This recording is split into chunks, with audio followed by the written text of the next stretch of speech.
नमस्कार दोस्तों, स्वागत है आपका द पॉलिटिकल टेस्ट में और मैं हूं अजय सिन्हा। दोस्तों, बीएसपी सुप्रीमो का दांव बिल्कुल सटीक बैठ रहा है। बीएसपी सुप्रीमो मायावती जो जो दांव चल रही हैं वो एकदम सटीक बैठ रहा है और इसका ही नतीजा आज देखने को मिल गया। आज देखने को मिल गया कि बीजेपी को अगर कोई पार्टी टक्कर दे रही है तो वो बीएसपी है। दोस्तों, पिछले बहुत दिनों से यह सिलसिला चल रहा है कि विपक्ष की यानी इंडिया गठबंधन के जो दल हैं, चाहे वो कांग्रेस हो चाहे वो समाजवादी पार्टी हो, उसके नेता खूब टूट टूट कर बीजेपी में शामिल हो रहे हैं और मीडिया की सुर्खियां बन रही हैं कि फलाने नेता शामिल हुए, ढिमके नेता शामिल हुए।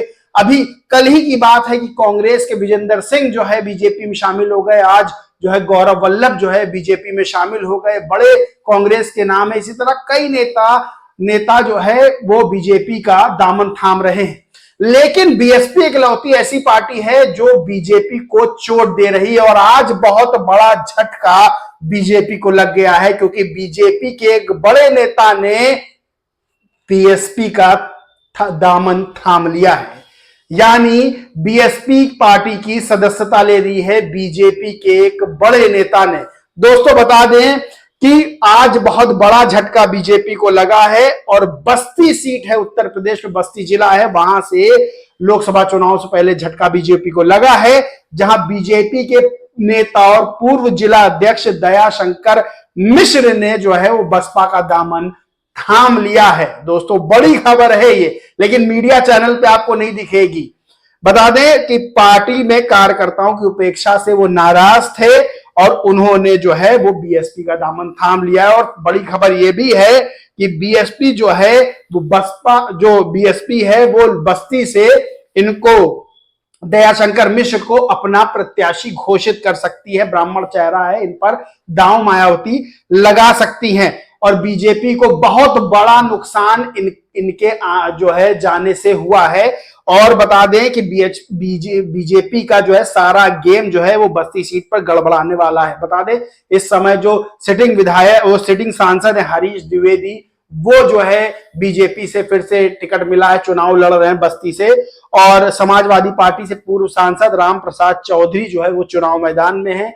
और बीएसपी जिनको माना जा रहा है कि अब जो है वो दयाशंकर मिश्र को चुनाव लड़वा सकती है, अगर ऐसा होता है, ब्राह्मण चेहरे पर दांव खेलती है मायावती, तो यकीन मानिए कि बस्ती में जो है वो बीएसपी जीत दर्ज करने जा रही है।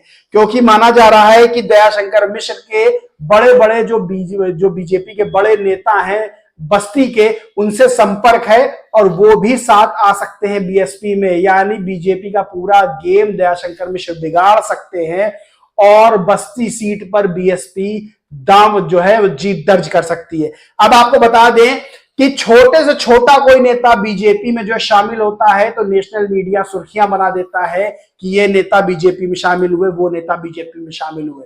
वहीं उत्तर प्रदेश जैसे राज्य में, वहां जहां बीजेपी का सांसद है, वहां पर बीजेपी का बड़ा नेता पार्टी छोड़कर बसपा का दामन थामता है, लेकिन ये न्यूज कहीं नहीं दिखाई जाती, ये न्यूज कहीं नहीं बनाई जाती। दोस्तों, ये बड़ा सवाल खड़ा करता है कि क्या मीडिया निष्पक्षता के साथ खबरें दिखा रहा है।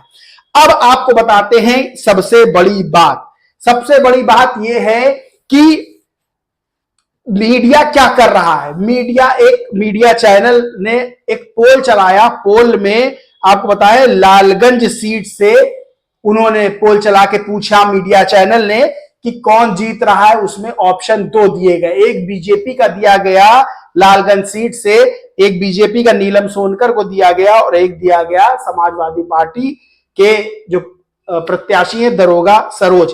अब सोचिए कि कितना भेदभाव कर रहा है कि बसपा के प्रत्याशी का नाम तक उस मीडिया ने नहीं दिया। क्या इसको निष्पक्षता के साथ जो है वो दिखाना कहेंगे, खबर दिखाना कहेंगे? यानी बीएसपी के प्रत्याशी को शामिल तक नहीं किया दोस्तों, शामिल तक नहीं किया जो है ये। और अपने आप को निष्पक्ष मीडिया जो है, ये मीडिया चैनल्स अपने आप को निष्पक्ष कहते हैं। अगर उनको पोल चलाना था तो 3 में चलाते, बीजेपी सपा और बीएसपी में चलाते हैं कि कौन प्रत्याशी जीतेगा, लेकिन बीएसपी को शामिल नहीं किया और कहते हैं निष्पक्षता की बात, करते हैं निष्पक्षता की बात कि मैं बहुत बड़ा निष्पक्ष हूं। दोस्तों, इस तरह से मीडिया एक तरह से कथित रूप से चुनाव राजनीतिक दलों को लड़वा रहा है, लेकिन सच्चाई जो है वो जमीन पर अलग है। सच्चाई जमीन पर अलग है और बीजेपी भी ये बात जानती है दोस्तों कि बीएसपी में बसपा सुप्रीमो मायावती में वो ताकत है जो बीजेपी को धूल चढ़ा सकती है, बीजेपी को हरा सकती है। और इसका भी एक बड़ा उदाहरण आज देखने को मिला जब बीजेपी के मंत्री हैं, बेसिक शिक्षा मंत्री हैं संदीप सिंह, वो मीडिया से बात कर रहे थे और मीडिया से बात करते करते उन्होंने कहा कि मेरी पार्टी बहुजन समाज पार्टी, यानी बीजेपी का वो नाम भूल गए और बीएसपी का नाम लेने लगे, बहुजन समाज पार्टी का नाम लेने लगे। यानी कामों का, बीएसपी के कामों का असर देखिए, बीएसपी का प्रभाव देखिए, बसपा सुप्रीमो मायावती का प्रभाव देखिए कि बीजेपी के जो नेता हैं, बीजेपी के नेता वो मीडिया के सामने बीजेपी की जगह, भारतीय जनता पार्टी की जगह बहुजन समाज पार्टी का नाम ले रहे हैं। ये बड़ी बात है कि मंत्री के मुंह पर भी बीएसपी का नाम रटा हुआ है, ये बड़ी बात है। लेकिन दोस्तों, सवाल ये खड़ा होता है मीडिया क्या कर रहा है। मीडिया इस तरह के पोल चलाता है जिसमें जो है वो सपा है और बीजेपी, इन दोनों की बात की जाती है, इन दोनों में पूछा जाता है कौन जीतेगा, वहीं बीएसपी के प्रत्याशी का नाम नहीं लिखा जाता है। किस बात पे मीडिया निष्पक्षता की बात करता है, किस बात पे वो चैनल अपनी सत्यनिष्ठा का ढिढोरा पीटते हैं जो इस तरह का जो है पोल चलाते हैं जो पूरी तरह से भेदभावपूर्ण है। इसी पे एक ट्वीट बताएं, इसी पे एक ट्वीट है जीतू राजौरिया है, उन्होंने इसी ट्वीट, इसी जो पोल था जिसमें सपा और बीजेपी के बारे में पूछा गया कि कौन जीतेगा, उस पर उन्होंने ट्वीट किया जीतू राजौरिया ने और लिखा कि जातिवादी मीडिया अपना रंग दिखाना शुरू कर दिया है, वो सिर्फ दो ही पार्टी को लड़ाई में दिखाना चाहती है, जबकि तीसरी पार्टी बहुजन समाज पार्टी लालगंज में मजबूती के साथ लड़ रही है। पहले भी इस सीट पर चुनाव जीत चुकी है, मगर जातिवादी मीडिया पिछले विधानसभा चुनाव की तरह इस बार लोकसभा चुनाव में भी सपा भाजपा करना चाहती है। इंदु चौधरी बीएसपी की प्रत्याशी हैं, वो लालगंज से लड़ रही हैं। उन्होंने लिखा जीतू राजौरिया ने कि इंदु चौधरी इस बार बड़े अंतर से चुनाव जीतकर संसद में जाने वाली हैं, जहां वो गरीब, शोषित, वंचित वर्ग की आवाज बुलंद करेंगी। तो यानी लालगंज सीट से जो इंदु चौधरी लड़ रही है, मीडिया तो नहीं दिखा रहा, मीडिया ने तो ये भी खबर नहीं दिखाई कि बीएसपी में बीजेपी के नेता जो है वो शामिल हुए, ये भी नहीं दिखाया। लेकिन बीजेपी में कोई शामिल हो जाता है तो नेशनल मीडिया में सुर्खियां बन जाती है, उत्तर प्रदेश से लेकर दिल्ली तक खबरें चलाई जाती हैं। लेकिन बीएसपी में कोई शामिल होता है तो वो खबर जो है वो नहीं दिखाता है और मीडिया अपने आप को निष्पक्ष कहता है दोस्तों। लेकिन बीजेपी को आज बहुत बड़ा झटका लगा है और अगर बीजेपी का नेता, सत्ता में बैठा हुआ सत्ताधारी दल का नेता अगर बीएसपी ज्वाइन करता है तो बड़ी बात है। अगर बीजेपी का मंत्री, सिटिंग मंत्री, वो बीजेपी का नाम भूल के बीएसपी का नाम लेता है, यानी भारतीय जनता पार्टी का नाम भूल के बहुजन समाज पार्टी का नाम लेता है, तो दोस्तों ये बड़ी बात है। यही होता है प्रभाव, यही होता है प्रभाव जो आपकी जुबान पर रच जाता है और जमीन पर प्रभाव जो है वो बीजेपी वालों को अब नजर आने लगा है कि बीएसपी का, बसपा सुप्रीमो का कितना प्रभाव है।